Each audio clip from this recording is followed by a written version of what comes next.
देवी अन्नपूर्णा की विस्तृत कथा प्रस्तावना। देवी अन्नपूर्णा को हिंदू धर्म में अन्न की अधिष्ठात्री देवी माना जाता है। वह स्वयं मां पार्वती का रूप है, जो संपूर्ण सृष्टि को जीवनदाता अन्न प्रदान करती हैं। देवी अन्नपूर्णा की कथा केवल अन्न की देवी की नहीं, बल्कि संसार में भोजन का महत्व, मानव कल्याण और त्याग का भी संदेश देती है। शिव और पार्वती का संवाद। एक बार कैलाश पर्वत पर भगवान शिव ध्यान मग्न थे। माता पार्वती उनके समीप आईं और उन्हें भोजन कराने लगी। भगवान शिव ने मुस्कुराकर कहा, हे पार्वती, ये सब क्या है? ये शरीर, ये भोजन, ये सब माया है। आत्मा अमर है और माया से परे है। तुम जो मुझे भोजन दे रही हो, वह भी एक भ्रम है। मां पार्वती ये सुनकर गंभीर हो गईं। उन्होंने उत्तर दिया, यदि शरीर ही नहीं होता तो आत्मा इस धरती पर क्या करती? यदि भोजन ही माया है तो कोई भूखा क्यों मरता है? क्या भूख भी माया है? शिव हंस पड़े और बोले, हां, सब माया है। माता पार्वती को यह बात अपमानजनक लगी।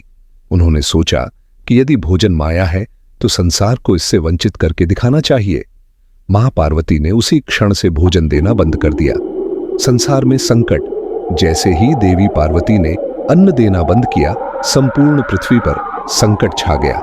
खेत सूख गए, नदियां सूख गईं और लोग भूख से तड़पने लगे।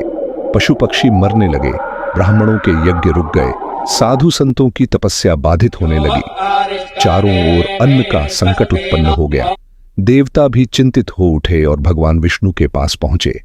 भगवान विष्णु ने कहा कि यह सब मां अन्नपूर्णा की इच्छा से हो रहा है और इसका समाधान केवल भगवान शिव ही कर सकते हैं। शिव का पश्चाताप। जब भगवान शिव ने देखा कि समस्त पृथ्वी पर त्राही त्राही मची हुई है, तो उन्हें अपनी भूल का एहसास हुआ। उन्होंने अपनी गलती स्वीकार की और मां पार्वती से क्षमा मांगने का निश्चय किया। काशी में देवी अन्नपूर्णा का प्रकट होना। माता पार्वती ने वाराणसी, काशी में अन्नपूर्णा देवी के रूप में अवतार लिया। वहां उन्होंने एक रसोई बनाई और स्वयं लोगों को अन्न वितरित करना प्रारंभ किया। कोई भी व्यक्ति भूखा नहीं रह गया। उनके हाथों से परोसा गया भोजन अमृत के समान था। भगवान शिव भी काशी पहुंचे और भिक्षुक का रूप धरकर मां अन्नपूर्णा से अन्न मांगने लगे। मां ने उन्हें प्रेम पूर्वक अन्न परोसा।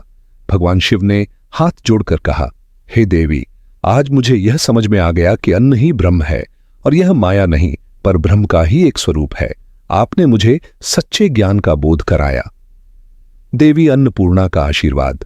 मां अन्नपूर्णा ने कहा, हे नाथ, जब तक धरती पर जीवन है तब तक अन्न की आवश्यकता रहेगी। जो भी व्यक्ति श्रद्धा से अन्न ग्रहण करेगा और जो दान देगा, वह पुण्य का भागी बनेगा। अन्न को व्यर्थ करना, उसका अपमान करना, यह सबसे बड़ा पाप है। इसके बाद देवी ने संसार को फिर से अन्न प्रदान करना शुरू किया और पृथ्वी पर समृद्धि लौट आई। उपसंहार। देवी अन्नपूर्णा की यह कथा हमें यह सिखाती है कि भोजन केवल शारीरिक आवश्यकता नहीं, बल्कि ईश्वर का प्रसाद है।